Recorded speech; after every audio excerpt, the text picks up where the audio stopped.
तो पहला गाँव होगा भारत के अंदर जो पलायन नहीं है। हाँ। पहली बात तो अच्छा, ये कोई है, पलायन नहीं कोई है। पलायन नहीं है इस गाँव से, ये 0% पलायन है भाई, कोई पलायन नहीं है। इस समय मैं एक उत्तराखंड के ऐसे गांव में हूँ जिसमें 0% पलायन है। 0% और साथियों नमस्कार, मैं इस समय टिहरी जनपद के सीमांत गांव गंगी में हूँ और यहाँ पे इनका जूनियर हाई स्कूल है। और इसके पीछे आप देखेंगे तो पूरा काटलिंग ग्लेशियर है, इस तरफ आएंगे तो सहस्त्रताल है, इस तरफ पीछे यमुनोत्री गंगोत्री है, इस तरफ केदारनाथ है, इस तरफ त्रिजुगी नारायण है। तो मेरे साथ में इस समय बीर सिंह भाई हैं जो इस गंगी गाँव के ही हैं और काफ़ी एक्टिव है। तो बीर सिंह भाई इस स्कूल के बारे में बता रहे थे कि जैसे बोला आपके केदारनाथ के कपाट खुलते हैं ना 6 महीने के लिए, और 6 महीने बंद होते हैं। 6 महीने बने होते हैं। क्या है भाई जी, जूनियर हाई स्कूल है ये पीछे? यहाँ पे लोग विस्थापित हो जाते हैं, बर्फ की वजह से हाँ, लोग हाँ। दूसरे गाँव में निकल जाते हैं। हाँ। 4 गाँव हमारे हो रहे हैं। अच्छा मेन गाँव तो हमारी है, तो 6 महीने जो है ये क्लासें चलते हैं, तो 6 महीने के लिए बच्चे उधर चले जाते हैं। अच्छा, नीचे चले जाते जैसे हैं। ड्रीमी है उनको अच्छा। मेन वो तो ड्रीमी लगाते हैं, अच्छा, चलाते हैं। तो आप सोचिए एक ऐसा स्कूल जिसकी 6 महीने यहाँ पे क्लासेस चलती हैं और 6 महीने वो 10 किलोमीटर नीचे री में चले जाते हैं। तो ये भी एक अजब गजब का स्कूल है। हाँ, तो मतलब फिर री में अजब क्योंकि गजब का तो यहाँ हर क्षेत्र में काम ही है। हाँ, ये पूरा गांव ही अजब गजब है। गजब है। ये बात तो है खैर।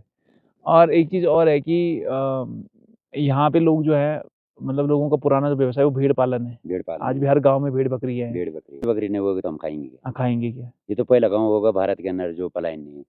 हाँ। पहली बात तो अच्छा, ये कोई है, पलायन नहीं कोई है। पलायन नहीं है इस गाँव से, ये 0% पलायन है भाई, कोई पलायन नहीं है। इस समय मैं एक उत्तराखंड के ऐसे गांव में हूँ जिसमें 0% पलायन है। 0% और आप ये मान के चलिए कि आज पूरे भारत में अगर कोई सबसे ज्यादा पलायन की मार झेल रहा है तो उत्तराखंड के ये पहाड़ हैं, पहाड़ के गांव हैं।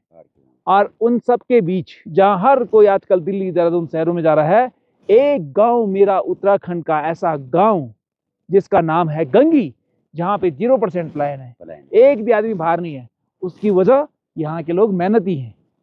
हर घर में भेड़ बकरी है और आलू यहाँ बहुत होता है। मतलब पूरे भारतवर्ष में इतना टेस्टी आलू कहीं नहीं है जितना कि गंगी का है। इतना बहुत भी क्या होता है, लेकिन अपने बच्चे नहीं, पालन पोषण हो ही अरे जाता पर टेस्टी कह रहा हूँ मैं। बिल्कुल और टेस्टी तो होता है, बहुत भी होता है। और यहाँ के आलू की कीमत मेरे ख्याल से उत्तराखंड में सबसे ज्यादा महंगा बिकता है गंगी का आलू, जिसकी कीमत बहुत अच्छी है, लेकिन वो उसका वर्थ भी है। और साथ साथ में राजमा भी होती है, चुलाई भी होती है। उसका बिकने का भी कारण है। बिकने के तो वो नीचे बिकता है, लेकिन बिचौलियों से बिकता है, वो हमसे नहीं बिकता। अच्छा। हाँ। अब वही जैसे बिचौलिया जिसकी मार्केट जैसे सरकार से हम डिमांड करते हैं, अगर अच्छा। सरकार ले इस पे थोड़ा ध्यान दे तो लोग खेती बाड़ी में भी इंटरेस्ट जी बिल्कुल लोग थोड़ा ज्यादा करेंगे। बिल्कुल। अब यहाँ से जो है नीचे 20 रुपए में बिक रहा है तो यहाँ 10 रुपए में बिक रहा है, तो फिर मार तो किसान खा रहे हैं। हाँ, वो तो है। वह पैसा बिचौलिया कमा रहे हैं, जो मेहनत कर रहा है वो नहीं कमा रहे। जी। तो इस पे तो अगर सरकार ने वो फोकस करे तो ये डायरेक्टली बिके तो लोग किसान जो है एक गुना का दुगुना एक किसान में चले जाएगा। हमारे लोग इतनी बिल्कुल। पर भाई जी एक चीज सुना है मैंने ना कि गंगे के लोग बहुत कर्जा देते हैं भारत में, इतना पैसा है यहाँ लोगों के पास। कर्जा कहाँ है, ये ऐसे बोलते हैं कर्जा है अपने ये। अरे लोग आए हैं, मेरे भाई ने जब कुछ साल पहले देहरादून में मकान लिया ना तो उसने भी 5 लाख गंगी वालों से कर्जा लिया था। लेकिन अब बहुत जगह मार खा चुकी हैं अब कर्जा तो। और इनके यहाँ पे क्या होता है कि मतलब पुराने टाइम में तो बहुत देते थे, अब तो शायद उतना देते कि नहीं देते हैं। केदारनाथ में इतने लोगों ने होटल बनाया ना, इन लोगों से कर्जा ले लेके बनाए हैं। और इनका काम है भेड़ बकरी, सामान्य जीवन जीते हैं। लेकिन जब ऐसा कभी नौबत आता है तो पैसा लेन देन में वो नहीं करते हैं। बड़ी बात कोई लिखत पढ़त नहीं होती की। लिखत पढ़त क्या होना है, विश्वास करते हैं। इनके गांव में एक मंदिर है भगवान सोमेश्वर का, उसको साक्षी मान के जैसे मैं आया, मुझे कर्जा चाहिए भाई जी से 5 लाख रुपए, तो भगवान जी के मंदिर के सामने कि भैया ये 5 लाख है, अब फलाने टाइम में आपने फलाना इतना ब्याज के साथ वापस करना है, नहीं करना है तो फिर ये भगवान को हाथ जोड़ते हैं और भगवान ही जो है पैसा वसूल करते हैं। अब जमाना कुछ एडवांस और ये है कि उस जमाने के लोग तो इतने सच्चे। तो अभी देते हैं लोग कर्जा? अब इतना ज्यादा नहीं है, अब लोगों ने नहीं, अब देते हैं तो लिखत पढ़त होती है या ऐसे होते हैं जैसे पहले होता था? नहीं बिना लिखत पढ़ा, अब तो लिखत पढ़ा। अब लिखत पढ़त होती है, मतलब पुराना टाइम नहीं है। लोगों ने अब देने बंद कर दिए। अच्छा। तो बहुत सारे लोग नहीं देते होंगे। नहीं, बहुत सारे लोगों ने पैसे लिए होंगे, वापस नहीं दिए, इस वजह से लोगों ने बंद कर दिए। अच्छा, तो ठीक है। और भाई जैसे मैंने बताया, इस गांव की एक और विशेषता ये है कि यहाँ पे बहुत अच्छी फसल होती है। उसकी वजह ये है कि ये गांव के लोग खाद का प्रयोग नहीं करते हैं।